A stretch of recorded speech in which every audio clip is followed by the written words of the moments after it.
কোনো common sense না আছে কি আল্লাহ জানে। ও যেন মরে যায় আজকে। কি বলবো বলেন, একটা লোক যদি 520 বার কল দেয় তাও একদিনে, আমি কি মানুষ না? আমার বউ পর্যন্ত বিরক্ত এই লোকটার উপর। কি গো, এর কি কোনো কাজ কর্ম নেই? আমি ওর বাড়ি কুমিল্লা, আমি ওই লাইনে আগে যাই, ওরে আমি 2 হাত দিয়ে চড়াবো শয়তান। সময় সুযোগ মতো দেবে না, কাজ নেই কাম নেই, যখন তখন আন্দাজে খালি দিতে আছে। আর মেসেজ লেখে খুব জরুরি কথা আছে হুজুর, ধরে কি কেমন আছেন একটা কথা হচ্ছে। শয়তানের, আমার মনে হয় যে এখনই চড় দে।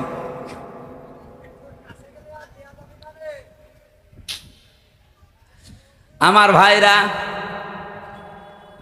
এই জন্য ভুল যারা সিদ্ধান্ত চাপিয়ে দিচ্ছেন, আল্লাহ এমনি না, ভুল বিষয়গুলো আল্লাহ চাপিয়ে দেবেন যদি বিবেককে কাজে না লাগান। আজ নেতানিয়াহুর কারণে তাদের দেশটা ধ্বংস হয়ে যাচ্ছে।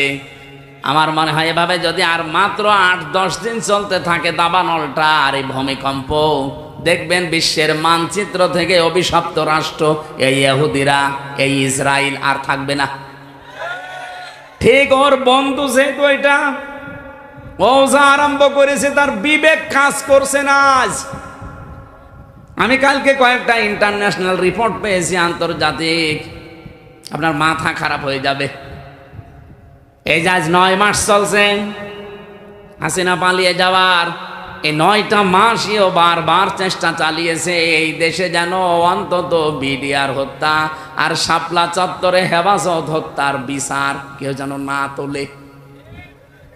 কারণ ভালো করে জানে যে 2টা ঘটনা একেবারে ডাইরেক্ট ঘটিয়েছে মোদি। এখন সব প্রমাণ একেবারে হাতে নাতে ধরা পড়ছে। দিগন্ত টেলিভিশন এমনি বন্ধ করে নাই, ইসলামী টেলিভিশন এমনি বন্ধ করে নাই, কারণ এদের কাছে সব ভিডিও ফুটেজগুলো এখনো আছে, এখন তারা সব ছাড়তেছে। সাগর রনিয়েত্তি এমনি হত্যা হয় নাই, বহু রিপোর্ট তাদের কাছে গোপন বিষয় ছিল, ওদেরকে একটু সাহায্য করেছে, তাকেও দুনিয়া থেকে বিদায় করে দিয়েছে।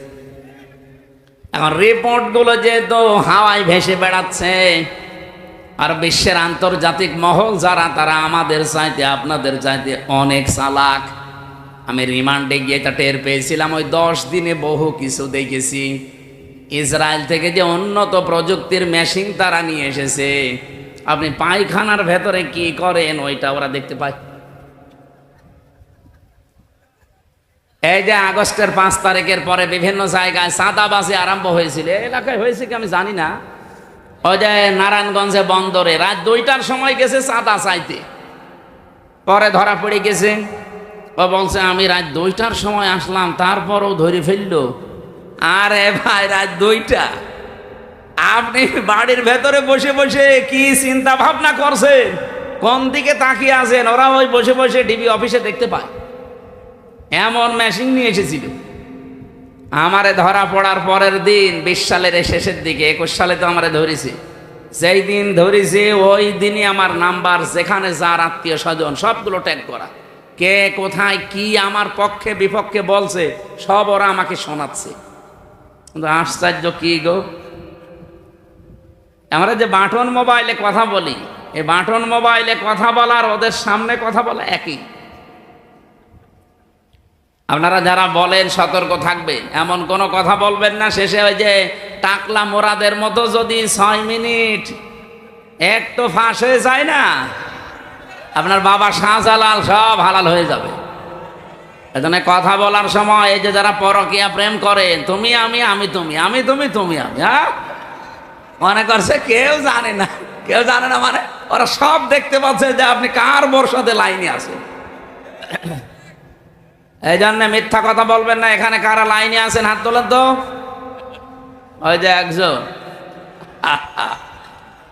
ঠিক আছে, আপনি লাইন চালান, আপনাকে কয়েকদিন পরে দেখা হবে কার সাথে আপনার লাইন আছে। হোয়াটসঅ্যাপ অনেকে বলে এটা নিরাপদ, কে বলেছে আপনাকে? হোয়াটসঅ্যাপে কথা বললে ওরা দেখতে পাচ্ছে। এ বাংলাদেশে নিরাপদ হওয়ার মতো কোনো এখন অ্যাপস আর নেই। সে যেটাই বলেন, মেসেঞ্জার বলেন, ইমো তো আরো ঘরের ভেতরে। ওই ইমোতে কথা বলা আর ওদের সামনে বসে বসে বলা একই। হোয়াটসঅ্যাপটা এটা সবাইকে ওরা ট্যাগ করে না, যাদের টার্গেট করে তাদের। এই যে এই ভুল সিদ্ধান্ত নেওয়ার কারণে বিবেকটা কাজে লাগছে না, এই কারণে আজকে যে বিপর্যয় নেমে আসবে, এই দাঙ্গা তৈরি হওয়ার কারণে শুধু কি মুসলমান মরবে, হিন্দু মরবে না? এক কথা বলেন না কেন? ওখানে যদি মনে করেন মুসলমান আছে 30 কোটি, হিন্দু আসে 100 কোটি, এই কারণে আপনি মুসলমান 10 জন মেরে ফেললেন, হিন্দু 2 জন মরিস। বাংলাদেশে আমরা 92 জন মুসলমান 100 জনের, বাকি 4 জন হিন্দু, অন্যান্য জাতি মিলে আর 4 জন। ওখানে যদি 2 জন মুসলমান মরে, এখানে 5 জন মরবে না? হ্যাঁ, সব সাফা হয়ে যাবে। এই জন্যই তো আমরা জানাচ্ছি যে এই মাতালটাকে থামান। এই মাতালের মাতলামি করার কারণে পৃথিবীর ক্ষতি হয়ে যাচ্ছে। আগামীতে আমার মনে হয় এ পৃথিবী বসবাসের অযোগ্য হয়ে যাবে। বসবাস যে করবেন সেরকম পরিস্থিতি আর পাবেন না। ওই চাচা এরশাদ মরার আগে যা বলেছিল ওইটা দেখতে পাবেন, যে ঘর থেকে বের হলে খুন আর ঘরে থাকলে গুম হয়ে যাবে। আল্লাহ আমাদের হেফাজত করুন, বলেন আমিন। আমি এখান থেকে এই 2টা দেশের নাম বলার পরে একটা বিষয়ে সিদ্ধান্ত নিতে চাচ্ছি, আপনারা একমত হবেন কিনা আমি জানি না। বাংলাদেশে যিনি দায়িত্বে আছেন প্রফেসর ডক্টর মোহাম্মদ ইউনূস, 2টা নবীর নাম নিয়ে বসে আছেন, মোহাম্মদ আর ইউনূস। 2 নবীর নাম আপনার। আমরা চাই আপনার বিবেক আপনি কাজে লাগাবেন। বিবেক বহির্ভূত কোন কাজ যদি এই দেশে আপনি থাকতে চালু হয়ে যায়, তাহলে আল্লাহ কিন্তু ভুল সিদ্ধান্ত চাপিয়ে দেবে। হাসিনা পালিয়েছে, ওর বিচারপতি পালিয়েছে, মামলার আয়ু পালিয়েছে, সাক্ষীরা পালিয়েছে, তাহলে এটিএম আজহারুল ইসলাম এখনো কেন জেলখানায় আছে? এটা তো বিবেকে মেনে নেয় না। কথা বলেন না কেন? আমরা চাই আজহার সাহেবকে পরশুদিন বৃহস্পতিবারে, ওনার আবার আরেকটা ডেট আছে, এই ডেটে যেন আর কোনো বাঙালিকে হাইকোর্ট দেখানো না হয়। আমরা এই মাজলুম মানুষটার মুক্তি চাই। আপনারা চান না? কারা চান দেখি? লিল্লাহি তাকবীর।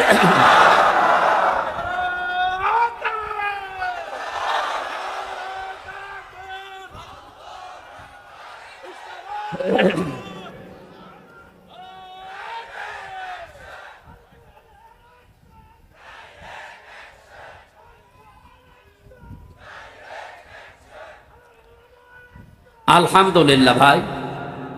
না, আমরা কারো পক্ষে বিপক্ষে, আপনি যদি মনে করেন যে উনি পক্ষে বলছে বিপক্ষে, না, উনি একজন মাজলুম মানুষ। ওনার সাক্ষী দেখেছে কেউ 6 কিলোমিটার দূরে, কেউ 3.5 কিলোমিটার, কেউ 3 কিলোমিটার। ও কি দিয়ে দেখলো? আর এই বানোয়াট একটা বিষয়ের উপরে ওনাকে আপনি এতদিন 13 বছর রেখেছেন, এই তো একটা জুলুম। কথা বলেন না কেন? এরপরে যদি আবার জুলুম করা হয়, লোকটা নড়তে পারে না। আমি তো 3 বছর ছিলাম তার পাশে। ফাঁসির কন্ডেম সেলের ভেতরে একটা মানুষের খায়েশ পূরণ করার জন্য তাদের উপর অত্যাচার আমার উপরও করেছে 3 বছর। আমার মনে হয় এতদিনও যদি টিকে থাকতো, তো এতদিনও আমরা বাইরের জগৎ দেখতে পারতাম না, এতদিনও ওই মামার বাড়ি থাকা লাগবে। এই জন্য যাদেরকে বের করে দিয়েছে এই আগস্টের 5 তারিখের পরে, কেউ যেন না থাকে। অনেকে তারেক জিয়া বের হয়েছে, তারেক জিয়ার বউ এবং তার মা, সবাই যখন খালাস পেয়েছে বলছে এনাদের খালাস দেওয়া ঠিক হয়নি, কারণ এনারা সাজার আসামি ছিল। আরে ভাই, সাজা যে দিয়েছে কি সাজা বলে? এ তো সব বানানো। আর আমি নিজে যেহেতু ভিকটিম, আমি তো নিজে টের পেয়েছি। আমার উপরে যে মামলা ছিল পুরাটা বানোয়াট, মিথ্যা। এই জন্য 15.5 বছরে রাজনৈতিক যত মামলা হয়েছে সব মিথ্যার বানোয়াট। এদের মামলাও মিথ্যা, সাক্ষীও মিথ্যা। আমার 4 জন সাক্ষী কুষ্টিয়া থেকে নিয়ে গিয়েছিল, জীবনে তাদের আমি চিনি না। আমি এই আগস্টের 5 তারিখের পরে যেহেতু তারা ভয়ে ভয়ে আছে, একদিন যেয়ে বললাম, ভাই কি সত্যি করে বলেন? আচ্ছা, পুলিশ এসে একদিন রাতের বেলা আমাকে বলছে, সাক্ষী যদি না দাও তোমার নামে মামলা দেব। এই হচ্ছে দেশের অবস্থা। এইরকম মামলায় যদি আমি এখন শুধু জামিন না, আমি পুরা খারিজ হয়ে গেছে আমার মামলা। আমারটা যেমন আমি ন্যায় বিচার পেয়েছি, আমি চাই আজহার সাহেব ন্যায় বিচার পাবে বৃহস্পতিবারে। কেউ কোনো তাল বাহানা করলে, বিবেক যদি আপনার কাজে না লাগে, এমন ভুল সিদ্ধান্ত চেপে বসবে না দেশের ওপরে, শেষে সামাল দিতে পারবেন না। কারণ দেওয়ালে পিঠ থেকে গেলে তখন আর দিকটা ঠিক থাকে না। কথা বলে না কেন? কত মানুষ এখন খুশি আছে। আপনি কার খুশির জন্য এগুলো করছেন? অনেকে করছে, আমরা জানি। এই জন্য আমরা কোনো বিবেক বহির্ভূত কাজ করতে চাই না। আজকে ঢাকায় দেখলাম বিভিন্ন জায়গায় মেয়েরা সাইনবোর্ড নিয়ে দাঁড়িয়ে আছে, আমাদের যৌন অধিকার নিশ্চিত করতে হবে। এই যে নারী কমিশনে যারা আছে, এই মানুষগুলো একে মহিলা বলা যায়? আমার মনে হয় এ মহিলাও না, এ পুরুষও না, এ হিজড়া হবে। এরকম কথা লেখে কি করি? 318 পৃষ্ঠা আমি পড়েছি ওদের ওই কমিশনের পুরা বইটা। সবগুলো ইসলাম বিরোধী এবং ইসলামের বিপক্ষে একেবারে ডাইরেক্ট অ্যাকশন নিয়েছে। তার ভেতরে অন্যতম স্বামী আর স্ত্রী। এরা যদি দুইজন সংসার করার, স্বামী বলে আমি এখন সংসার করতে চাই, স্ত্রী বলে যদি না আমার এখন মন নেই, এরপরও যদি স্বামী সংসার করে, স্ত্রী যদি মামলা দেয়, তাহলে ধর্ষণ মামলা হবে। আর ধর্ষণ মামলা হলে সাক্ষী লাগবে না। স্বামী স্ত্রীর ঘরের ব্যাপারটা কি সাক্ষী কেউ দেবে? সাক্ষী পাবেন কোথায়? হয় আপনি ইউটিউবারদের ওখানে সেট করে রাখবেন, এক কথা বলছে না, তাছাড়া সাক্ষী আপনি পাবেন কোথায়? আর বিচারক যে রায় দেবে, ওকে আন্দাজে তো রায় দিতে পারবে না, সাক্ষী লাগবে না। আর ওই জিনিসকে দেখেছে কে সাক্ষী দিতে যাবে বলেন? সুতরাং এইরকম নীতিমালা যারা তৈরি করেছে, এ কি সুস্থ না অসুস্থ? আমার মনে হয় এদেরকে আর বাইরে রাখা ঠিক হবে না, তাহলে এই সমাজের ক্ষতি হবে। এদেরকে পাঠানো লাগবে পাবনায়। আরো জোরে বলেন। জেলখানা দেওয়ার দরকার নেই, পাবনায় পাঠিয়ে দেন, ও থাক। কয়েকদিন আগে পাবনায় গিয়েছিলাম, যে দেখলাম পাগল বেশি নেই, সব ভালো হয়ে চলে গেছে। এখন এদেরকে পাঠানো দরকার। ওরা পয়েন্টটা লিখেছে দ্বিতীয়টায়, যে শরীর আমার, সিদ্ধান্ত আমার। জেনা ব্যভিচারের ব্যবসা খুলে বসতেছে। শরীর আপনার মানে আপনার শরীরকে দিয়েছে, আপনার বাবা মা দিয়েছে আপনার শরীর। আপনার বাবা আর মার দায়িত্ব ছিল শুধু বিছানায় থাকা। এই শরীরটা আমার আল্লাহ নিজে বানিয়েছেন। সূরা নূরের ভেতরে আছে, সূরা কি মুমিনুনের ভেতরে আল্লাহ পয়েন্ট আকারে দিয়েছেন যে তোরে কি করে বানালাম আমি। সুম্মা খালাকনান নুতফাতান আলাকাতান ফাখালাকনাল আলাকাতা মুদগাতান ফাখালাকনাল মুদগাতা ইযামা ইলা আখিরি আয়া। আল্লাহ একে সিরিয়াল আকারে দিয়েছেন, আমি নুতফা এর আকারে, এরপরে আমি এটা মদগা, এরপরে আলাক, এরপরে রক্তগোস্ত চর্বি চামড়া দিয়ে একটা ছাউনি দিয়ে বাচ্চার আকার দিয়ে ছেলে না মেয়ে হবে সে সিদ্ধান্ত দিয়ে মায়ের পেট থেকে আস্তে করে বের করে নিয়ে আসি। আল্লাহু আখরাজাকুম মিন বুতুনি উম্মাহাতিকুম লা তা'লামুনা শাইআ। এই আয়াতগুলো পর্যালোচনা করলে দেখা যায় পুরাটা দায়িত্ব আমার আল্লাহ পালন করেছে, বাকি শুধু সিস্টেমটা আমার আল্লাহ, যেহেতু মার বাবার কাছ থেকে শুধু সিস্টেমটা একটু। তাছাড়া আল্লাহ নিজেও আমাদেরকে বানিয়ে আকাশ থেকে ফেলতে পারতো না? আমাদের আদি পিতাকে ফেলে নাই, কথা বলেন না কেন? আদি মাতাকে ফেলে নাই। তাদেরকে যদি আল্লাহ ফেলতে পারে, এমনকি বাবা ছাড়াও আল্লাহ বানাতে পারে হযরত ঈসাকে, প্রমাণ তো দুনিয়ায় আছে। সুতরাং যারা এই পয়েন্ট লিখেছেন আপনারা কিন্তু স্বাভাবিক নেই। আমার মনে হয় তারা মেয়াদ উত্তীর্ণ গাঁজা খায়। মেয়াদ আলা গাঁজা খেলে তো এত নিছেন, আমার কথা না। দেহ আমার, সিদ্ধান্ত আমার। আবার এক মহিলা লিখেছে ব্যানারে যে আমার চামড়া আমি দেব। ওরে শয়তান! এগুলো কি মানুষের কাতারে পড়ে? তৃতীয় নাম্বারে পয়েন্টে ওরা লিখেছে যে যৌনকর্মী যারা, তাদেরকে শ্রমিকের মর্যাদা দেওয়া লাগবে। আমার এই পয়েন্টটা পড়ার পরে মনে হচ্ছিল, আল্লাহ যদি বাংলাদেশে কোনো ডাকাত বলে, ইউনূস সাহেব আমাদেরকেও কিন্তু মর্যাদা দেওয়া লাগবে শ্রমিকের, কারণ আমাদেরও কষ্ট কম হয় না। ডাকাতি করা কত কঠিন, গাছ কেটে কাঁধে নিয়ে রাস্তায় ফেলে গাড়ি দাঁড় করিয়ে এত বড় ছুরি সামনে নিয়ে দাঁড়ানো লাগে। এখন বলছে না কেন? আমি তো নিজে দেখেছি কয়বার ডাকাতের হাতে পড়লাম। একবার পড়েছিলাম সাতক্ষীরায়, বিশাল এক গাছ কেটে 8-9 জন কাঁধে করে রাস্তার মাঝে দিয়ে গাড়ি থেমে গেল, সবার পেছনে পেছনে বড় বড় ছুরি। আমি তো কাঁচ খুলে দেওয়ার পরে দেখি মুখ বের করে কয়েকজন মুখ বাঁধা। আমার টাকা পয়সা চা, আমি আগেই বের করে বলছি নেন। বলছো হুজুর আপনার টাকাও নেব, আল্লাহ মাফ করবে। আরে শয়তান, এত কষ্ট করছে আর বলছে আপনার টাকাও নেব, আল্লাহ মাফ করবে। আপনার কষ্ট হচ্ছে না যে কত বড় গাছ, আপনার ঘাম ঝরছে কপাল দিয়ে। এখন ওরা যদি কালকে থেকে আওয়াজ তোলে যে ডাকাতি করতে কম কষ্ট না, আমাদের শ্রমিকের মর্যাদা দেওয়া লাগবে, এ পর্যন্ত থাকলেও কিছু বলতাম না। কিন্তু সমস্যা হয়ে দাঁড়াবে, কারণ এই শব্দটা পুরা হাদিসের বিরুদ্ধে, কোরআনের বিরুদ্ধে। আপনি দেখেন সূরা কসসের ভেতরে আছে, মুসা আলাইহিস সালামকে যেদিন শুআয়ব আলাইহিস সালাম উনি শ্রমিক হিসাবে নিয়োগ দেবেন, ওনার মেয়েদের ওই যে কুয়া থেকে পানি তুলে দিয়েছিলেন, কুয়া থেকে ওই বিশাল কুয়া থেকে পানি তুলে নেওয়ার সময় ওনার ঘাম ঝরছিল।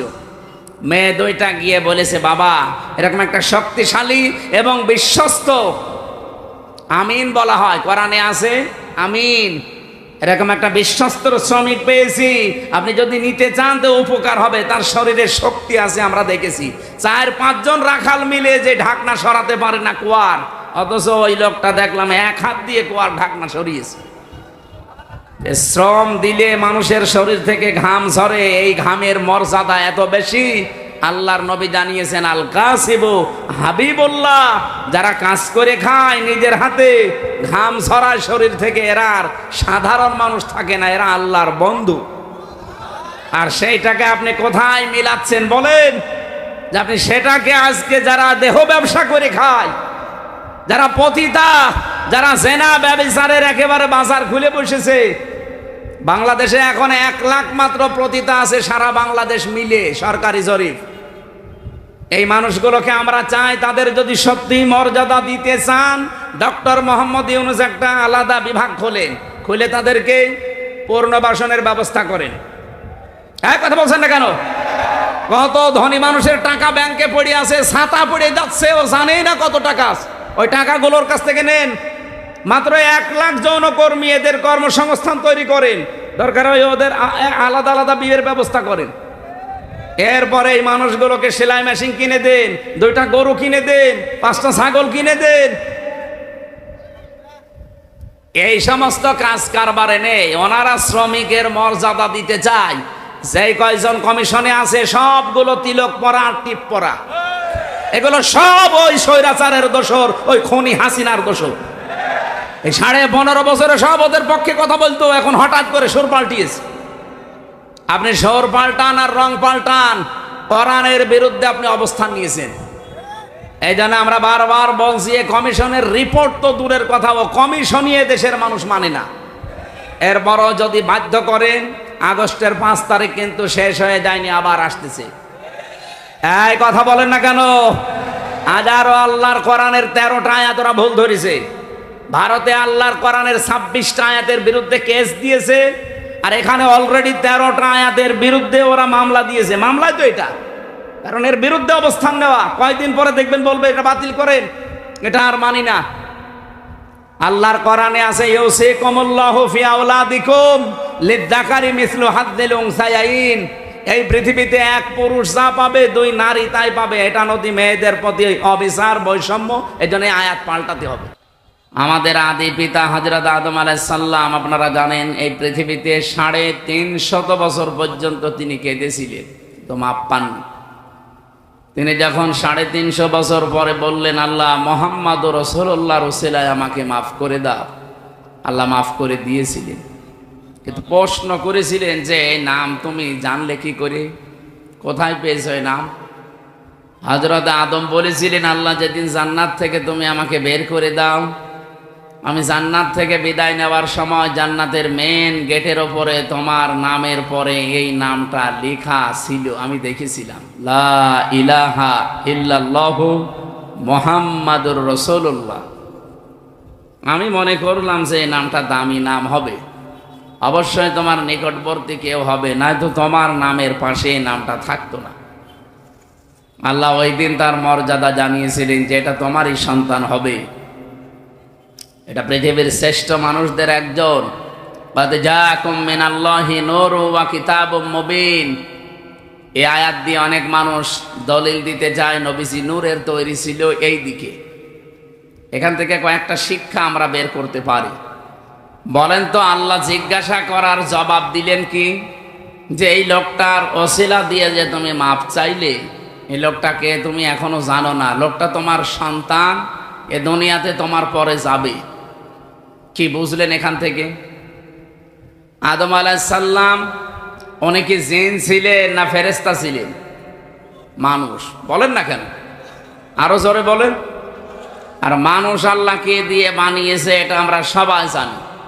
কোরআনে কারিমে আল্লাহ বহুবার এ তথ্য দিয়েছেন, ইন্নী খালিকুম বাশারাম মিন তিন, অবশ্যই আমি মানুষ বানিয়েছি মাটি থেকে। সুতরাং সরাসরি আমরা আয়াত থেকে, যেটা সূরা সুয়াদের ভেতরে পাবেন, 23 নম্বর পারা 16 নম্বর পৃষ্ঠা 5 নম্বর লাইনে আছে, 71 নম্বর আয়াত সম্ভবত। আল্লাহ তাআলা জানিয়েছেন অবশ্যই আমি, এটা শেষের অংশে আছে, আবার প্রথমে খুঁজলে পাবেন না, শেষের দিকে আছে, ইন্নী খালিকুম বাশারাম মিন তিন, অবশ্যই আমি বানিয়েছি মানুষ মিন তিন, মাটি থেকে। এখানে যেহেতু আদম আলাইহিস সালাম উদ্দেশ্য, এজন্য পৃথিবীতে একটা মানুষকে আল্লাহ শুধু বানিয়েছেন মাটি দিয়ে, আমাদের আদি পিতা যিনি। তাছাড়া দুনিয়ায় আর কাউকে আল্লাহ সরাসরি মাটি দিয়ে বানাননি, বানিয়েছেন মাটির নির্যাস দিয়ে। আর মাটি বানিয়েছেন কমপক্ষে 10টা জিনিস দিয়ে। আপনি মাটি গবেষণা হয় যেখানে সেখানে মাটি নিয়ে যাবেন, দেখবেন 10টা জিনিস ওরা বের করে দেবে। অক্সিজেন দেবে, আয়রন দেবে, সিলিকন দেবে, এরকম অ্যালুমিনিয়াম দিবে, ম্যাগনেসিয়াম দিবে, পটাশিয়াম দেবে, এরকম 10টা জিনিস আমরা পাই। তাহলে এখান থেকে বুঝলাম পৃথিবীতে একমাত্র মাটি দিয়ে বানিয়েছে আদম নবীকে। আমাদের এই জন্যে আদি পিতা বা একেবারে প্রথম বাবার নাম জিজ্ঞাসা করলে কি বলা হয়? এ পর্যন্ত বুঝেছেন কিনা বলেন? আমাদের আদি পিতা প্রথম বাবার নাম কি?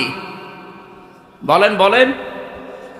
আল্লাহ যে ওনাকে বললেন, হে আদম, যার নাম নিয়ে ক্ষমা চাইলে আমি ক্ষমা করে দিলাম, ওইটা তোমার সন্তান হবে এবং তোমার পরবর্তীতে যাবে।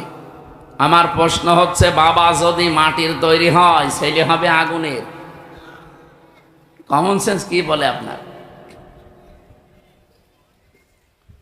কুল ইন্নামা আনা বাশারুম মিসলুকুম, হে নবী আপনি বলেন আমি তোমাদের মতোই মানুষ। ইউহা ইলাইয়া, পার্থক্য এতটুকু, আমার প্রতি ওহী আসে, তোমাদের প্রতি আসে না, এতটুকু আছে। কিন্তু আমার বাবা যেহেতু আদম, বাবা যদি মাটির হয়, ছেলে কোনোদিন আগুনের হয় না, তাহলে তো সিস্টেম পাল্টিয়ে যায়। প্রথম এই কথা থেকে এই তথ্য নেওয়ার পরেও কিছু মানুষ, আমি যে আয়াত পড়লাম, কদ জাকুম মিনাল্লাহি নূরু ওয়া কিতাবুম মুবিন, এই আয়াত দিয়ে দলিল দিতে যায়। বিশেষ করে এটা চট্টগ্রাম বিভাগে, সিলেট বিভাগে, এগুলো তারা যারা গরম সুন্নি, ঠান্ডা সুন্নি, এরা এই আয়াতটা নিয়ে আসতে চায়। আপনি যদি একটু কোরআন শরীফ বুঝে পড়েন, চিন্তা ভাবনা নিয়ে পড়েন, তাহলে এই প্রশ্নের উত্তর কিন্তু এই আয়াতে আছে। আল্লাহ বলেন অবশ্যই আমার পক্ষ থেকে তোমাদের কাছে এসেছে একটা নূর, স্পষ্ট কিতাব। আল্লাহ শব্দ দিলেন 2টা, অর্থ দিলেন একটা। অবশ্যই আমার পক্ষ থেকে তোমাদের কাছে একটা কিতাব এসেছে স্পষ্ট। এটা নূর নাম দিলেন, নূর দেওয়ার পরে তিনি ব্যাখ্যা করলেন যে নূরটা হচ্ছে স্পষ্ট। এখন আমরা এখানে তাফসীর করতে গিয়ে অনেকে হয়তো ভুল করি, অথবা জেনে শুনে কোনো দিকে ডাইভার্ট হয়ে যায়, নিজেদের বিভিন্ন জিনিসকে এর উপরে চাপিয়ে দেওয়ার জন্য। বলা হয় যে এখানে নূর মানে মুহাম্মাদুর রাসূলুল্লাহ, আর কিতাবুম মুবিন মানে কোরআন শরীফ। না, এই জিনিস দুইটাই এক, তার প্রমাণ পরের আয়াতে আল্লাহ নিজে দিয়েছেন। এটা সূরা মায়েদার 15 নম্বর আয়াত, এর পরের আয়াতে দেখেন, দুইটা জিনিস এসে এক, তার প্রমাণ আল্লাহ দিচ্ছেন। এদিকে তাকান, আল্লাহ পাক বলেন ইয়াহদি বিহিল্লাহ, এইটার দ্বারাই আমি হেদায়েত করি, পথ দেখাই। যেহেতু আল্লাহ এখানে ইয়াহদি বিহি এই শব্দটা আল্লাহ বহু বচন দেননি, দ্বিবচন দেননি, এক বচন দিয়েছেন। মুফাসসিরিন ইকরাম আমি যত তাফসীর পড়েছি সব মুফাসসির এই বিহি দিয়ে ওই আগের দুইটা নাম একটা জিনিস এইটাই বুঝিয়েছেন। আল্লাহ বলেন আমার পক্ষ থেকে অবশ্যই তোমাদের কাছে নূর যাবে, স্পষ্ট কিতাব যাবে। তাহলে নূরও যা, স্পষ্ট কিতাবও তা, তার নাম কোরআন শরীফ। তার নাম কি বলেন বলেন? এতটুকু শেষ করেননি আল্লাহ, এ পর্যন্ত বললে আমাদের বিভ্রান্ত হওয়ার সম্ভাবনা থাকতো। এই জন্য আল্লাহ ব্যাখ্যা করছেন ইয়াহদি বিহিল্লাহ। এখানে ফাইল কর্তা সরাসরি আল্লাহ নিজে। আল্লাহ বলেন আমি এইটার দ্বারাই হেদায়েত করি। আর আমরা সবাই জানি পৃথিবীতে হেদায়েত দেওয়ার একচ্ছত্র মালিকানা কোরআনের, না মানে আল্লাহর মানে কি? আল্লাহর কথাই তো কোরআন। এই পৃথিবীতে কোরআনকে আল্লাহ হেদায়েত দেওয়ার মতো ক্ষমতা দিয়েছেন, তাছাড়া আর কাউকে দেয়নি। এমনকি নবীজির হাতে আল্লাহ হেদায়েত ছেড়ে দেয়নি। যদি থাকতো নবী নিজের চাচাকে দিত। শুধুমাত্র হেদায়েত দেওয়ার ক্ষমতা আছে কার? আরে কোরআন শরীফ কার? এই জন্য যালিকাল কিতাবু লা রাইবা ফিহি, যে কিতাবের আগে আলিফ লাম দিয়ে আল্লাহ নির্দিষ্ট করে দিয়েছেন একটাই মাত্র কিতাব দুনিয়ায় পাঠালাম যেটা মানুষকে হেদায়েত দিতে পারে। এবার আসেন আমরা মূল কথায় যাইতে চাই। যেহেতু পৃথিবীর একখানা কিতাব আছে মানুষকে হেদায়েত দিতে পারে, আর কেউ পারে না, সেই হিসাবে আল্লাহ কিতাবের নাম এখানে নূর বলার পরে আবার উল্লেখ করেছেন ওয়া কিতাবুম মুবিন। ওই নূরটাই হচ্ছে স্পষ্ট কিতাব। কোরআন শরীফে তাফসিরে এটা হচ্ছে মাযহারির ভেতরে আছে 55টা নাম পাবেন আপনি কোরআনের। 55টার ভেতরে 5 নাম্বার নাম আপনি এইটা পাবেন।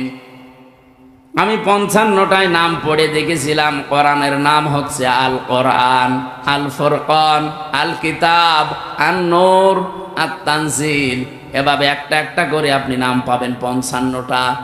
যেহেতু কোরআনের নাম আমার আল্লাহ নিজে নূর দিয়েছেন, আর এই কোরআনের বরকত অথবা এই কোরআনের পরিস্থিতি আমাদের কাছে আরো স্পষ্ট করার জন্য পরবর্তী শব্দে আল্লাহ কিতাবুম মুবিন লাগিয়েছেন। আমাদের রাজশাহী, খুলনা, রংপুর এই সমস্ত বিভাগে যেহেতু সমস্যা একটু কম এই শব্দ নিয়ে, তারপরেও স্পষ্ট করছি নবীজি নূরের তৈরি বললে তার সম্মান বাড়ে না, আরো কমে যায়।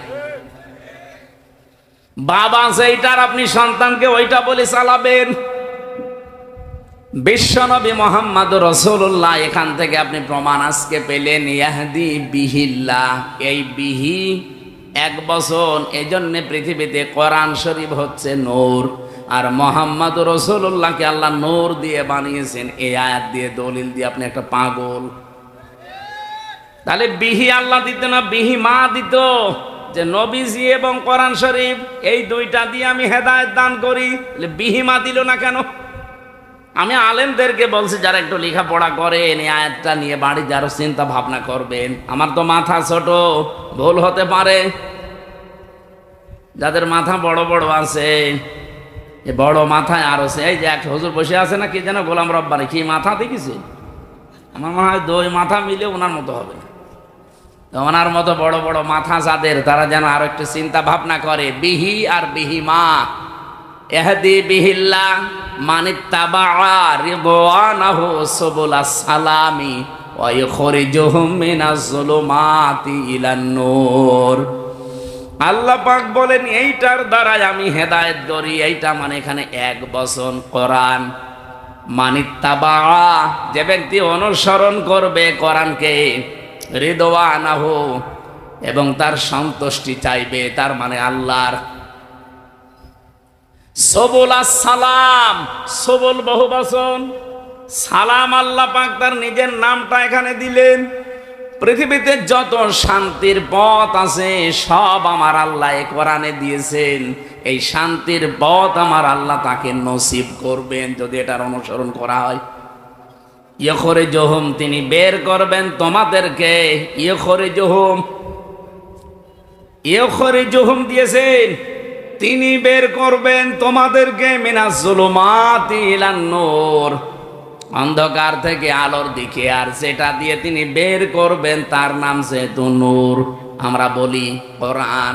নাম কি? আমার মনে হয় এই প্রশ্নের উত্তর আর দেওয়ার দরকার নেই, আপনি স্পষ্ট হয়ে গেছেন। যে কথা বলতে চাই এখান থেকে, মুহাম্মদুর রাসূলুল্লাহর নাম নিয়ে হযরতে আদম নবী একদিন 2 দিন না 300 বছর খণ্ডন করেও মাপ পাননি। শেষে এই নামটার কারণে আল্লাহ মাফ করে দিয়েছিলেন। এই জন্যে সম্মান মর্যাদা দুনিয়াতে আল্লাহ যত বেশি এই পৃথিবীতে দিয়েছেন, একেবারে সে আরশের মেন দরজা থেকে শুরু করে জান্নাতের মেন গেট থেকে শুরু করে তামাম পৃথিবীতে যেখানে আল্লাহর নাম সেখানেই রসুলের নাম। কি আপনি দেখেন বাংলাদেশে প্রায় 1110 কিলোমিটার পথ, টেকনাফের একেবারে শেষ গ্রাম থেকে পঞ্চগড়ের তেতুলিয়ার ওই বাংলা বান্দা পর্যন্ত সব মিলিয়ে আপনি হিসাব করে দেখবেন 1110 কিলোমিটার। কত? 1110 কিলোমিটারের ভেতরে শুধু বাংলাদেশের এরিয়ায় আমি হিসাব করে দেখেছি কম পক্ষে 13 মিনিট 4 সেকেন্ড একাধারে আজান হয়। আমার একটু কষ্ট হয়ে যাচ্ছে।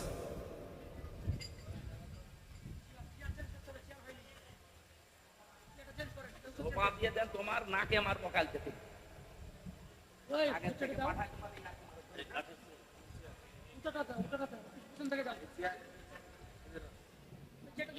ছাতা তো উল্টো পাল্টা লাগে।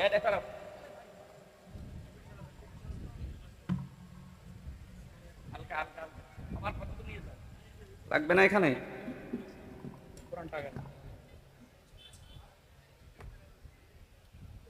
এখন চা খাবে কখন মানুষ? চা লাগবে না, নিয়ে যান।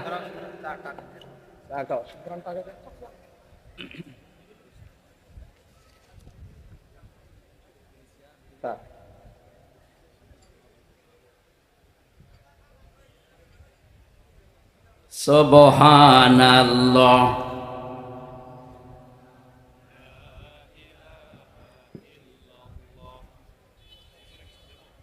কে দেবেন? কি কিছু আছে?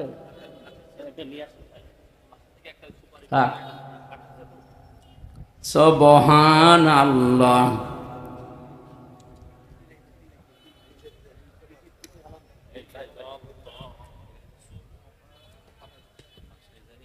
আরে না লাগবে না, বসো। সুবহানাল্লাহ আলহামদুলিল্লাহ। এই আমি জিকির করতে দিয়েছি, কি করেন কি আপনি? সুবহানাল্লাহ আলহামদুলিল্লাহ লা ইল্লাল্লাহ।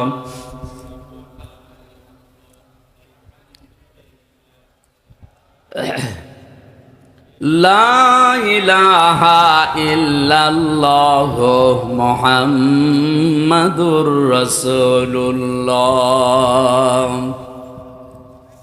আমার ভাইরা, টেকনাফের একেবারে শেষ গ্রাম থেকে যখন আজান আরম্ভ হয়, এরপরে হয়তো আসবে বখিয়া, এরপরে চট্টগ্রাম, এরপরে বান্দরবন, এভাবে একটা একটা করে আপনি আস্তে আস্তে দেখবেন টেকনাফ থেকে একেবারে তেতুলিয়ার বাংলা বান্দা পর্যন্ত 0 পয়েন্ট পুরা একাধারে 13 মিনিট 4 সেকেন্ড আজান হতে আছে, 1 সেকেন্ডও বাদ নেই।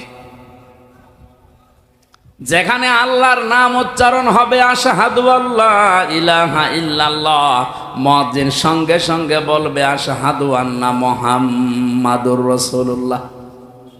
বলবে না? আল্লাহ বলেন রাফা'না লাকা যিকরাক, আমার নাম যেখানে আমি আপনার নাম ওই জায়গায় উপরে তুলে দিয়েছি। আমার নামকে ডাকার পরে অনায়াসেই মানুষ দেখবেন আপনার নামটা উচ্চারণ করবে। এই জন্যে সম্মান মর্যাদা উচ্চতা এটা আমার জন্যে, আমার রাসূলের জন্যে, আর যারা ঈমান এনেছে তাদের জন্যে। সুতরাং সম্মান মর্যাদা যাদের কামনা করেছি, আল্লাহ যেন উভয় জগতে তাদের ইমানের উপরে টিকে থাকার তৌফিক দেন, বলেন আমিন। অনেক মানুষ হয়তো টিকে থাকে, মরণের সময় এলোমেলো হয়ে যায়। কি এলোমেলো হয়ে যায় না? আজরাইলকে দেখার পরে হয়তো পাল্টিয়ে যায় না। আমরা চাই এই গুরুত্বপূর্ণ সময়েও তাদের ইমান যেন টিকে থাকে, বলেন আমিন। দল মত জাতি বর্ণ ধর্ম নির্বিশেষে আজকের এই অনুষ্ঠান, এটা কি শুধু মুসলমানদের না?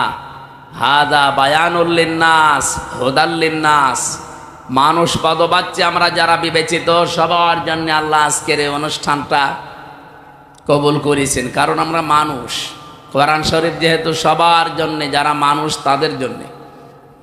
শুধু মুসলমান যারা দাবি করে কোরআন কি শুধু তাদের? অন্যান্য ধর্মে যারা আছে তারা হয়তো তাদের ধর্মীয় গ্রন্থ পুরোহিত ঠাকুর এবং তাদের ধর্মগুরু যারা, তারা ছাড়া কেউ পড়তে পারে না। কোরআন শরীফ আল্লাহ ওইভাবে দেয়নি।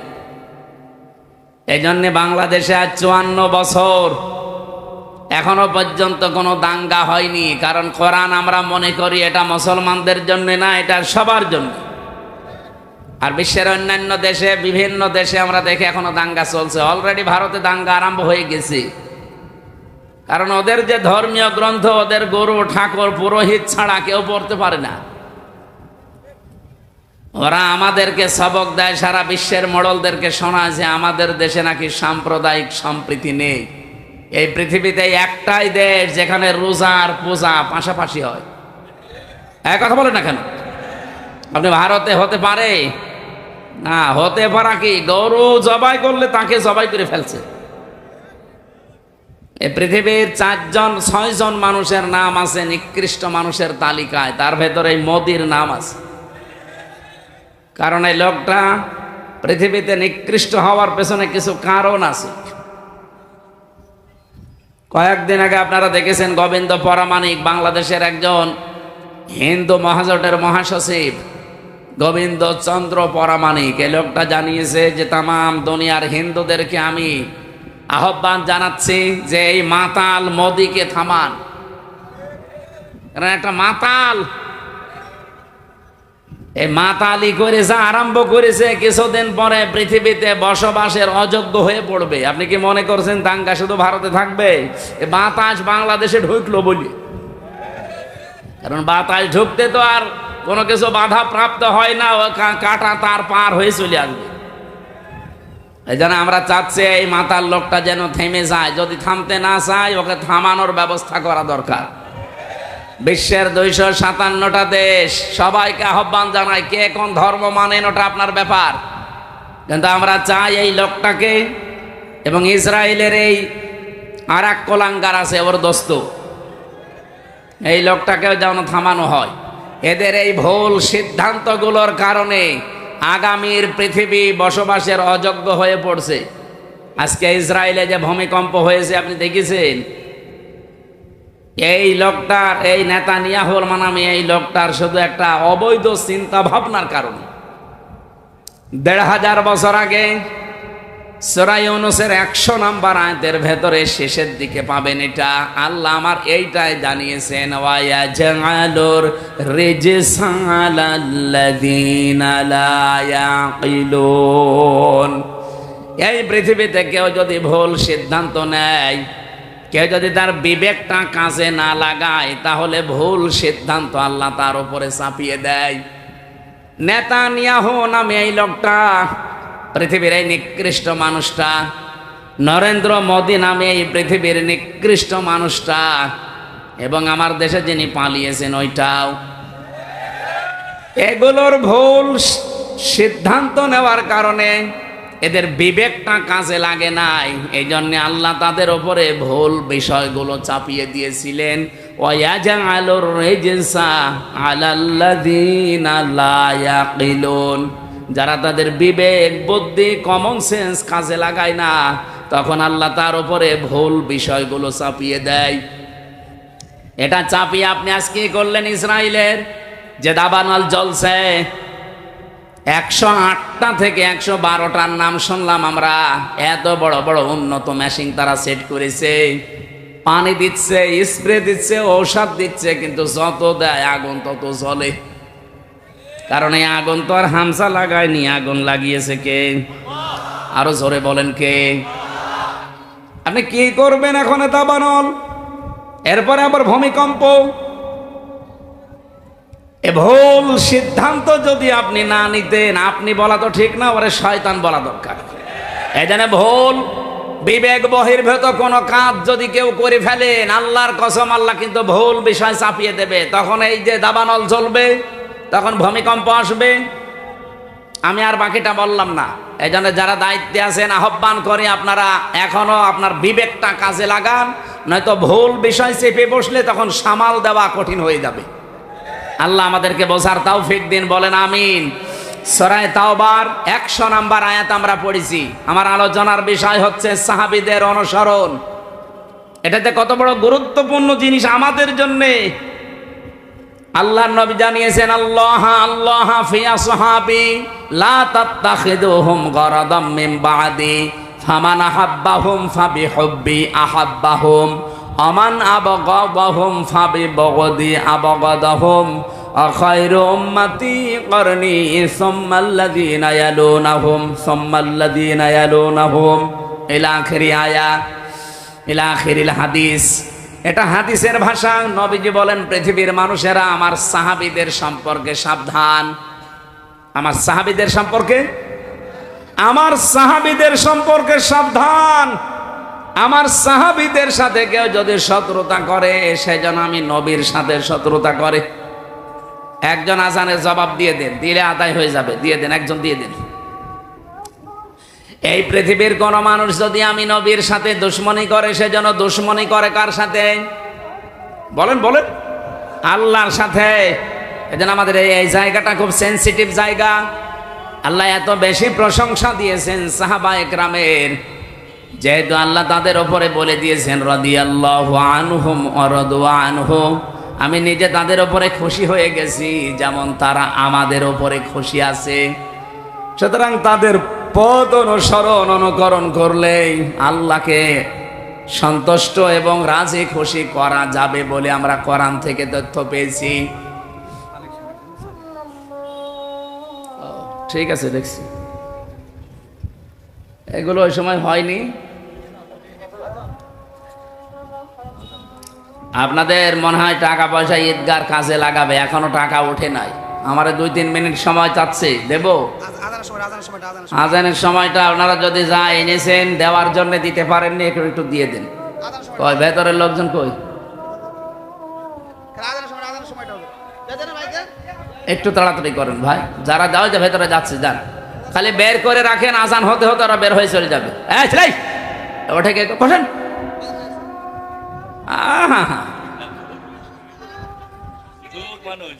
যাক যাক, ওর আবার বিয়ে হয়েছে, এখানে হাজার হাজার মেয়ের বাপ বসে আছে আর ও চলে যাচ্ছে। যাক, ওর জীবনে যেন বিয়ে আর না হয়। 1-1.5 ঘন্টা বসে থাকতে পারে না, বিয়ে দিলেও সংসার টেকবে না। এই যে দাম্পত্য জীবনের কলহ এবং তার সমাধান, পুরুষের এবং নারীদের দুইটা শ্রেণীরই সমস্যা আছে আমাদের কম বেশি। আজকে এসে নোয়াখালী থেকে এক লোক এসেছে আপনাদের এখানে তালাকের মাসলা নিতে।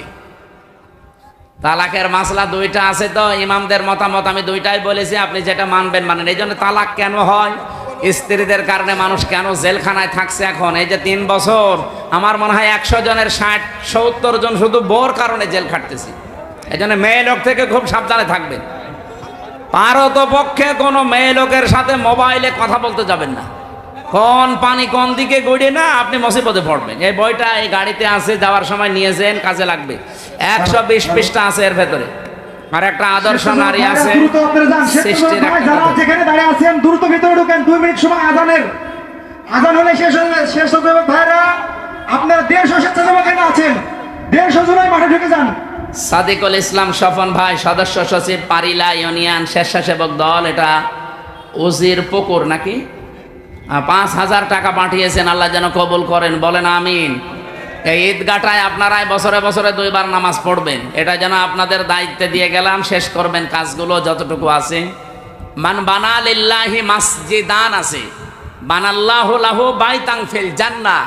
নবীজি বলেন কেউ যদি একটা সেজদার জায়গা বানিয়ে দেয়, তার জন্য আল্লাহ নিজে জান্নাতে ঘর বানায়। সেজদা দিতে কি পুরা মসজিদ লাগে, পুরা ঈদগাহ লাগে? কতটুকু? একটা টাইলসের জায়গা হলে হয়ে যায় সেজদা দেওয়া। কথা বলছেন না কেন? তাহলে একটা টাইলসের টাকাও যদি আপনি এখানে দেন, তাহলে জান্নাতে আপনি একটা পুরা ঘর পাবেন। এই জন্য মান বানা লিল্লাহি মাসাজিদ, আল্লাহ নবী দেয়নি মসজিদান, একটা সেজদার জায়গাকে মসজিদ বলা হয়। সুতরাং এতটুকু একটা জায়গার দাম বা এই জায়গা সংস্কার করার জন্য যতটুকু যা লাগে, আপনি যদি একটা টাইলসের দামও দেন, জান্নাতে একটা ঘরের মালিক হয়ে যাবেন ইনশাআল্লাহ। বানাল্লাহু লাহু বাইতান ফিল জান্নাহ, আল্লাহ নিজে বলেন আমি ঘর বানাবো। সমর্থ থাকলে অবশ্যই দেবেন। যে যা গিয়েছেন ভেতর থেকে বের হয়ে যান, যান। সাহাবা একরামের মর্যাদা আকাশচম্বী।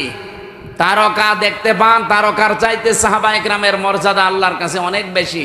তারা হেদায়াত প্রাপ্ত প্রত্যেকেই, আর প্রত্যেকেই জান্নাতি। আমরা বলি যে 10 জন সাহাবী আশারায়ে মুবাশশারা, কে বলিস আপনাকে? খালি ওই 10 জনই জান্নাতি, আর বাকি যে লক্ষ লক্ষ সাহাবী এরা জান্নাত যাবে না? বলেন ওই 10 জন সাহাবীর ভেতরে খাদিজাতুল কুবরার নাম আছে? বলেন না কেন? আয়েশার নাম আছে, ফাতেমার নাম আছে, তারা জান্নাতি না? ফাতেমা জান্নাতের নেত্রী হবে, সমস্ত মহিলাদের সর্দার। হযরতে আয়েশা সিদ্দিকা রাদিয়াল্লাহু তাআলা আনহা, হযরতে খাদিজাতুল কুবরা, তাকে আল্লাহ নিজে জান্নাত বানিয়ে দুনিয়ায় পাঠিয়ে সুসংবাদ দিয়েছেন এবং আল্লাহ নিজে তাকে সালাম দিয়েছেন। এই পৃথিবীতে একজনই মহিলা যে আল্লাহর সালাম পেয়েছে এবং জান্নাতে অলরেডি ঘর পেয়েছে জীবিত অবস্থায়। অথচ খাদিজা জীবনে একটা ওয়াক্ত নামাজ পড়েনি, এক ওয়াক্ত নামাজ পড়েনি, একটা রোজা রাখেনি, জীবনে একদিনের জন্য পর্দায় থাকেনি।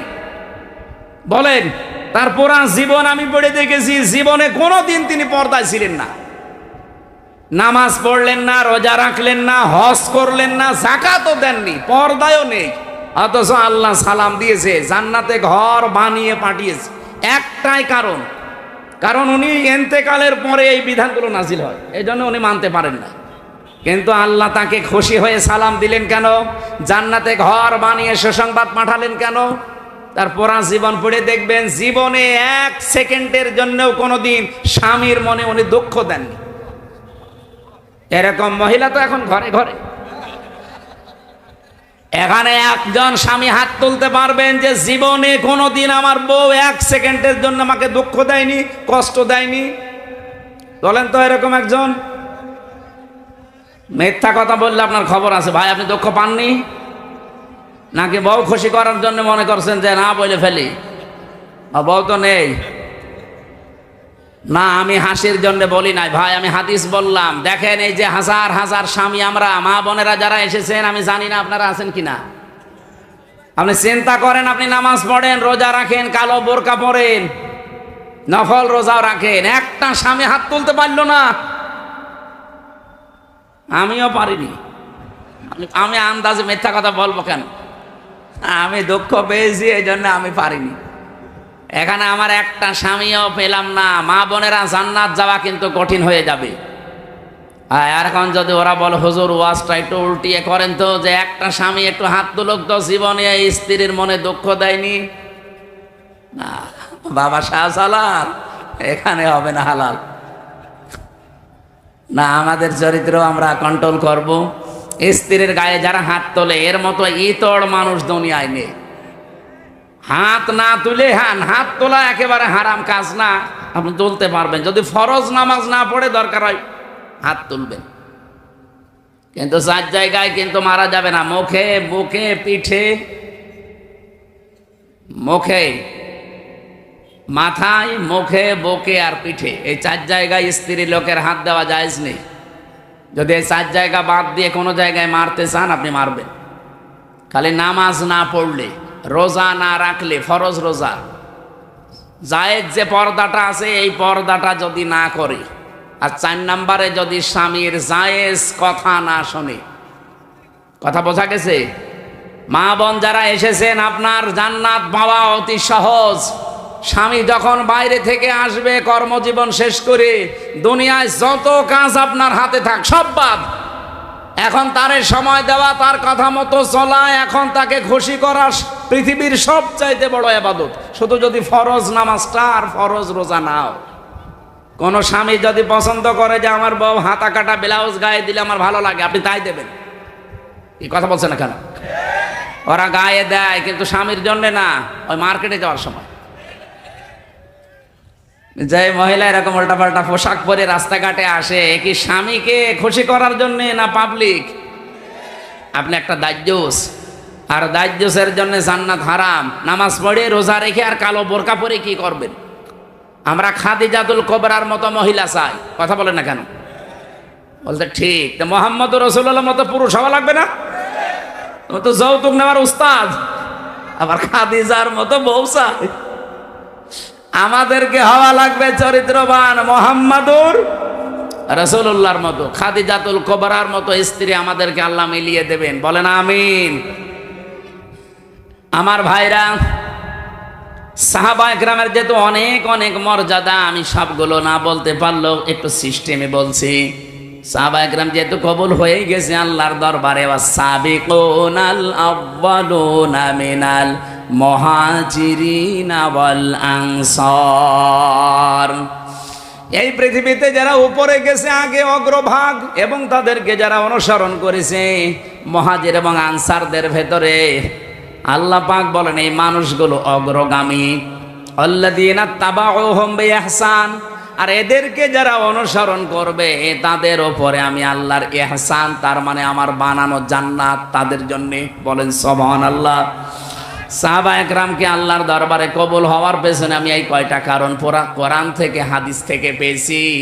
এক নম্বরে তাদের কয়েকটা গুণ আমাদের ভেতরে থাকা দরকার।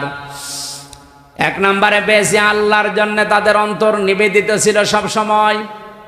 আপনি যদি কাউকে ভালোবাসেন আল্লাহর জন্য বাসবেন, কাউকে যদি ঘৃণা করেন আল্লাহর জন্য করবেন, কাউকে যদি কিছু দান করেন আল্লাহর জন্য করবেন, কাউকে যদি দান করা থেকে বিরত থাকেন যে আমি দেব না তোরে কিছু, তাও যেন আল্লাহর জন্য হয়, ব্যক্তিগত বা পারিবারিক সামাজিক কোনো কারণে না হয়। কথা বোঝা গেছে? আল্লাহ রাব্বুল আলামিন বলেন যে মানুষটার মন মানসিকতা আল্লাহর জন্য নিবেদিত থাকবে সব সময়, এটা সাহাবীদের ভেতরে ছিল। দুনিয়া একদিকে আর আমার আল্লাহর বিধান একদিকে, এই জন্য তারা আল্লাহর দরবারে খুব তাড়াতাড়ি মঞ্জুর হয়েছিলেন। দুই নম্বরে তাদের মুখে যা ছিল ওইটা তাদের মনে ছিল। মুখে বললেই ওইটা মন থেকে বলতেন, লোক দেখানোর জন্য বলতেন না। তিন নম্বরে বেশি তারা নিজের উপরে অন্যকে প্রাধান্য দিতেন, যদিও নিজের অনেক কিছুর দরকার আছে, প্রয়োজন আছে, এরপরেও তারা অন্যকে অগ্রাধিকার দিতেন। এই একটাই মাত্র কারণ, পুরাটা সাতটার ভেতরে এইটা। নিজের প্রয়োজন থাকার পরেও অন্য ভাইয়ের প্রয়োজনকে সামনে দেওয়া, অগ্রাধিকার দেওয়া। আল্লাহ পাক এত বেশি খুশি হতেন তাদের উপরে এই কারণে যে রাদিয়াল্লাহু আনহুম ওয়া রাদু আনহু, এই আয়াত তাদের জন্য আল্লাহ নাযিল করে দিয়েছেন। আল্লাহ এতটুকু বলে যদি আয়াতটা শেষ করে দিতেন, এই আয়াতটা আমি পড়তাম না। এর পরবর্তী কিছু সুসংবাদও দিয়েছেন, ওয়া আ'আদ্দালাহুম জান্নাত। আল্লাহ তাআলা বলেন আমি প্রস্তুত করে অলরেডি রেখে দিয়েছি এমন একটা বাগান, তাজরি মিন তাহতিহাল আনহার। না না, ভুল হয়েছে। তাজরি তাহতাহাল আনহার, মিন নেই এখানে। মিন যদি থাকতো তাহলে তাহাতি হতো, যেহেতু মিন নেই এই জন্য কোরআনে একটা জায়গায় শুধু তাজরি তাহাতাহাল আনহার, এমন একটা নদী আর নহর প্রবাহমান বাগান বানিয়েছি। খালিদিনা ফিহা আবাদা, চিরকাল আমি আল্লাহ তাদেরকে ওই জায়গায় থাকতে দেব। যালিকাল ফাউজুল আযীম, এটাই জীবনের মহা সফলতা। বলেন সুবহানাল্লাহ। এই আয়াতটার ভেতরে আমি কয়েকটা তথ্য পেয়েছি। সূরা হাশরের 9 নম্বর আয়াতের ব্যাখ্যা পেয়েছি। ওয়ায়ুসিরুনা আলা আনফুসিহিম ওয়ালাউ কানা বিহিম খাসাসা।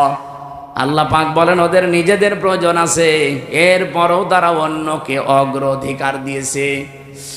হযরতে আনাস রাদিয়াল্লাহু তাআলা আনহু বলেন নবীজি মসজিদে নববীতে 2-2-3-3 পরপর 3 দিন মেহমান এসেছে তার কাছে। একবারে মেহমান আসার পরে রাতের বেলা এসার পর বিশ্বনবী ডাক দিয়ে বললেন, আজকে এই মেহমানটা নিয়ে যাওয়ার মতো আমার ক্যাপাসিটি নেই, তোমাদের যদি কারো থাকে ক্যাপাসিটি তাহলে বলো, একটু নিয়ে যাও। হযরতে আনাস বললেন, নবী আমার কাছে দেন। নিয়ে গেলেন বাড়িতে, স্ত্রীকে বলে, নবীর মেহমান, যা পারো খেতে দাও। স্ত্রী ঘরের ভেতরে ডাক দিয়ে বলছেন, দেখেন যা খাবার আছে, দুইটা ছেলে মেয়ের শুধু হবে, আমরাই না খেয়ে থাকবো মনে করছিলাম, আপনি এরপরে আবার মেহমান নিয়ে এসেছেন। ঠিক আছে, নিয়েই যখন এসেছেন আর রাসূলুল্লাহর মেহমান, আপনি এক কাজ করেন, আপনি একটু মেহমানকে নিয়ে গল্প করেন, কথাবার্তারা বলতে থাকেন, আমি এই ফাঁকে দুইটা বাচ্চাকে ঘুম পাড়িয়ে দেই। ঘুম পাড়িয়ে দিয়ে নিজের মেহমানকে সাথে নিয়ে আপনাকে আমি তখন বাচ্চাদের খাবারটা দিয়ে দেব, এরপরে আমি নিজের থেকেই বাতি লিভিয়ে দেব। আপনি অন্ধকারের ভেতরে শুধু মুখ নাড়াতে থাকবেন আর মেহমানকে খাবারটা দিতে থাকবেন আর বলবেন, এই তো আলো নিয়ে আসো, আলো নিয়ে আসো। কয়েকবার বলতে বলতে যখন খাবার শেষ হয়ে যাবে, আপনি শুধু মুখ নাড়াতে থাকবেন আর হাত নাড়াবেন, অন্ধকারের ভেতরে যেন সে মেহমান বুঝতে পারে যে না, আপনিও খাবার চালাচ্ছেন। শেষ হয়ে গেল খাবারটা এভাবে। সকালবেলা মসজিদে নববীতে হযরতে আনাস বলেন, আমি নামাজে গেছি, নবীজি আমাকে ডাক দিয়ে বললেন, মেহমানের সাথে কি ব্যবহার করলে, কেন? আল্লাহর আরশ পর্যন্ত খুশি হয়ে গেছে, তোমাদের নামে সূরা হাশরের 9 নম্বর আয়াত নাযিল হয়ে গেছে। নিজেদের প্রয়োজন থাকার পরও যারা অন্যের অগ্রাধিকার দেয়, অন্যকে গুরুত্ব দেয়, তাদের জীবনটা সাহাবীদের মতো আল্লাহ কবুল করে নেয়। আজ বাংলাদেশে এটা খুব বেশি দরকার। এই কথা বলছেন না কেন? এটা আজকে দল মত জাতি বর্ণ ধর্ম নির্বিশেষে খুব বেশি দরকার। যদি সাহাবীদের মতো কবুল হতে চান, গ্রহণযোগ্য হতে চান, নিজের প্রয়োজন থাকার পরও অন্যেরটা অগ্রাধিকার দেবেন। এটা আমাদের অনেকের মন আছে, কিন্তু আমরা পেরিয়ে উঠি না বড় কারণে। আমার বোনের জন্য, আমার ভাইয়ের জন্য, আমার চাচার জন্য, আমার ফুফুর জন্য আমার মন আছে, আমি কিছু করব, আমার অগ্রাধিকার দেওয়া দরকার তাদের গুরুত্বের, তাদের পরিবারের, তাদের অসচ্ছলতার। কিন্তু অনেক পরিবারে আছে বউ শুধু টান দিয়ে ধরে, না অত দরকার কি? এরকম বউ দেশে নেই? কার বউ এরকম আছে মন ছোট? হাত তোলেন তো। না, এলাকায় ওসব নেই। এরপরে সাহাবায়ে কেরাম কবুল হওয়ার পেছনে কারণ পেয়েছি 4 নাম্বার, তারা লোক দেখানো কোনো কাজ করতেন না। আল্লাহ পাক বলেন, আল্লাযীনা হুম ইউরাউনা ওয়া ইয়ামনাউনাল মাউন। আমরা যা করি, যতটুকু ছোট হোক আর বড় হোক, যেন আল্লাহর জন্য হয়। 5 নাম্বারে পেয়েছি তারা কাফেরদের প্রতি বড় কঠোর ছিলেন। এটা সূরা ফাতিহার 29 নাম্বার আয়াতে এই তথ্যটা পাবেন। মুহাম্মাদুর রাসূলুল্লাহ ওয়াল্লাযীনা মাআহু আশিদ্দাউ আলাল কুফফার। সাহাবায়ে কেরাম আল্লাহর দরবারে কবুল হয়েছিলেন, তার 5 নম্বরে কারণ ছিল তারা কাফেরদের প্রতি বড় কঠোর এবং ভয়ঙ্কর ছিলেন। আজ যারা কোরআনের বিরুদ্ধে 13 জায়গায় হাত দিয়ে কোরআন পাল্টাতে চায়, এরাও কাফের। বাংলাদেশে দলমত দেখা যাবে না, এই জায়গায় নবীর উম্মত এবং সাহাবীদের অনুসরণ করার ক্ষেত্রে কঠোর হওয়া লাগবে। আমরা কঠোর হতে রাজি আছি না? সামনে সব দলমত নির্বিশেষে কঠোর হয়ে যাবে। আইন পাশ করা দূরের কথা, ওরা যেন ভয়ে কাঁপতে থাকে। আমরা তো আল্লাহর দরবারে সাহাবীদের মতো কবুল হতে চাই। আল্লাহ আমাদের তৌফিক দিন, আমিন। আরো জোরে বলেন। দুনিয়ায় সেই কয়দিন বেঁচে আছেন। আমি কালকে নাটোরে লালপুর না বাগাতে পড়াইছিলাম, ওখানে এই পয়েন্টটা বলেছিলাম, কেউ যদি জুলুম করে সামনে মনে করেন যে আমি অমুক জায়গায় পৌঁছাবো, জীবনও পারবেন না। সাদ্দাত যেমন পারে নাই, জুলুম করে জান্নাত বানিয়েছিল, জান্নাত ভোগ করতে পারে নাই, দেখতেও পারে নাই, এমনকি চৌকাঠে পা দেওয়ার আগেই তার মরণ হয়েছে। হাসিনাও জুলুম করে করেও টার্গেটে পৌঁছাতে চেয়েছিল 41 সাল, 41 সাল দিতে দেয়নি, 24 সালেই শেষ। এই জন্য আগামীতে যারা চেয়ারে বসবেন, যদি জুলুমের মাধ্যমে বা জুলুম করেন কারো সাথে, আল্লাহর কসম, ইত্তাকি দাওয়াতাল মাজলুম ফাইন্নাহা লাইসা বাইনাহু ওয়া বাইনাল্লাহি হিজাব। মজলুমের বরদোয়া থেকে বেঁচে থাকবা, কারণ মজলুমের বরদোয়া আর আল্লাহর মাঝে কোনো হেজাব পর্দা থাকে না। এজন্য আগামীতে আমি সতর্ক করছি, যারা আসবেন যেন জুলুম করবেন না। জুলুম করে যদি জনগণকে দাবিয়ে রেখে মনে করেন আমি অমুক টার্গেটে পৌঁছাবো একেবারে 41 সাল, আপনার 5 বছর পরে দেখবেন বাড়ি ঘর শ্মশান হয়ে গেছে। কি শ্মশান হয়েছে এটা দেখানো লাগবে? 32 নাম্বারের দিকে তাকান, 33 হয়ে গেছে।